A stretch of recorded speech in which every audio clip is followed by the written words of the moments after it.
So you've heard from some that coronavirus is just like the flu. Let's talk to someone who's experiencing it right now. Clay Bentley, he's living with coronavirus. He's currently under quarantine in a hospital room in Rome, Georgia, just outside Atlanta. He recently posted this message to his loved ones. Didn't look good. Didn't look good for a while. And it's been a hard road. But I'm here to tell you that when you got the Word of God to stand on, there ain't no weapon formed against you can prosper. I had a lot of people contact me, let me know that they're praying. You just don't know what that means. Wow. Clay Bentley is with us now live from Cisco. His hospital room is under quarantine right now. We're also joined by Dr. Carlos Del Rio, professor of medicine and global health at Emory University. Clay, we're just so glad that you turned the corner. Can you tell us how you're doing this morning? Well, I think I've turned the corner. I think I'm improving, getting better. It's been a long road, but I'm getting through it. I'm improving daily. Tell us, Clay, if you can, how the hospital first reacted with your symptoms, et cetera, and how quickly they tested you, because it's our understanding that they sent you home before testing you, and you came back a few days later. How did that go down? I came to the hospital last Monday, really, really sick. So they kept me in the hospital all day, ran tests, ran flu, put fluids through me all day. They asked me if I'd been out of the country, if I'd been to China, different places in the world, and I told them no. So they said, well, the flu's coming back negative, so it don't mean you don't have the flu. They're just not 100%, so we're just going to send you home. So they sent me home on Monday. Well, I progressively got worse over the next few days, and I wound up calling the hospital on Friday morning, and I said, I feel like y'all just sent me home to die. I said, I'm getting worse. I'm getting worse. And wow. So, they told me to come immediately back to the hospital. So once I got back to the hospital, then they started realizing that I probably have the coronavirus, and they got in touch with the CDC, started doing tests, and it all came back positive. So, the thing that they talk about being out of the country is one of the indicators of needing a test. Yeah. I don't go anywhere. I'm retired, so. Clay, we see obviously that you have some oxygen helping you, Yes. right? Can you talk to us about the treatment that they have given you since they did confirm that you had coronavirus? What did the hospital do for you? Well, I have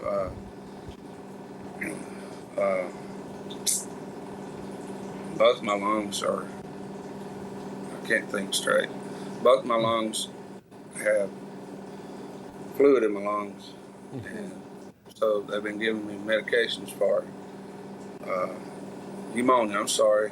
I got viral pneumonia in both lungs. So they've been giving me fluids for that and giving me antibiotics, just breathing treatments. And, they're just trying all kind of stuff to get me feeling better. So it's starting to come around. But, my message is, I'm a man of God. I'll just tell you, I'm a man of God, and I believe in faith. And if anybody has more reason to be upset or uptight, it should have been me, because I feel like I got this virus. I was at a church singing in a church choir with over 100 people, and this is where I contacted this virus. And I just felt like the enemy was, he wants to take us out.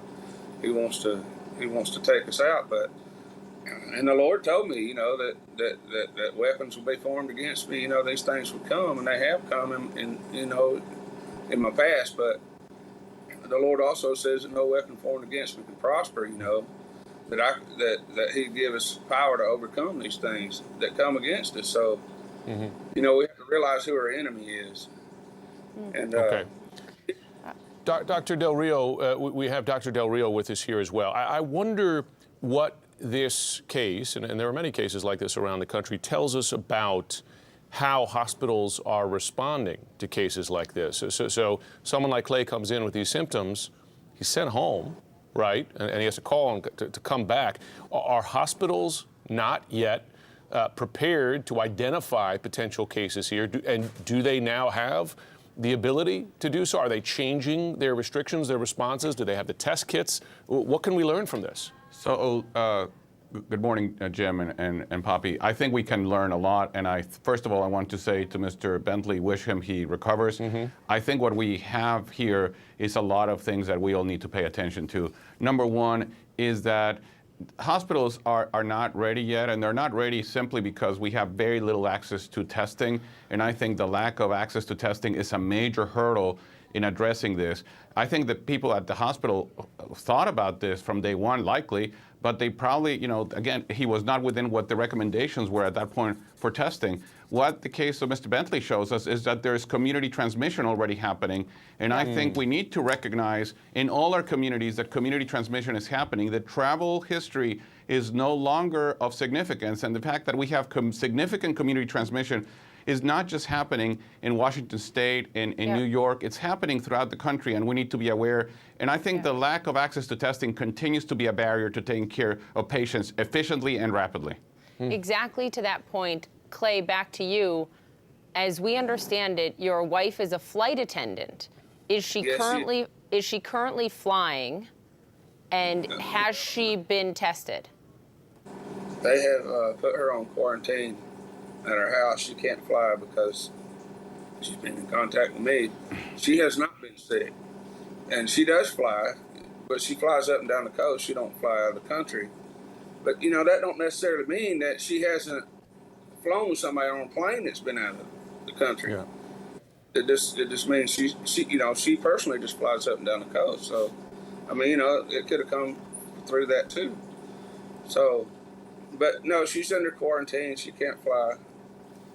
She's under quarantine for a couple of weeks at home. So, but she has not been tested. That's right. She has not. She has not been tested, and I've wondered why would they not test my wife? That should have been automatic, I think. So Dr. Del Rio, you hear that case there. You say hospitals are not ready. They don't have the testing capability. Why?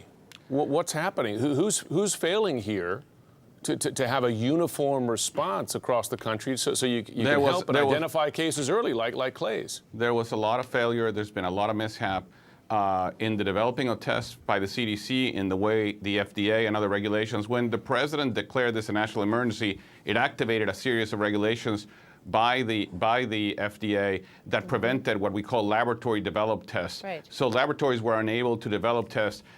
Changing that regulation is now moving forward. But again, we are behind the 8 ball, and I think catching up is not going to be easy. We're trying to, but I tell you, the testing capabilities are not where they need to be. Yeah. And even though tests are now being distributed to CDC to all the states are simply not yet ready to test hundreds of people. I can tell you that I know states where the limitation is maybe 50 tests a day. So they still need to limit testing to people who are sick. 50 tests a day. Goodness. I mean, and look, just to Dr. Del Rio's point, the New York Times piece on the doctor in Seattle who a month ago developed a test for and this. Was told not to test. And was shut down because it didn't follow the regulations and the guidelines, et cetera, laid out here.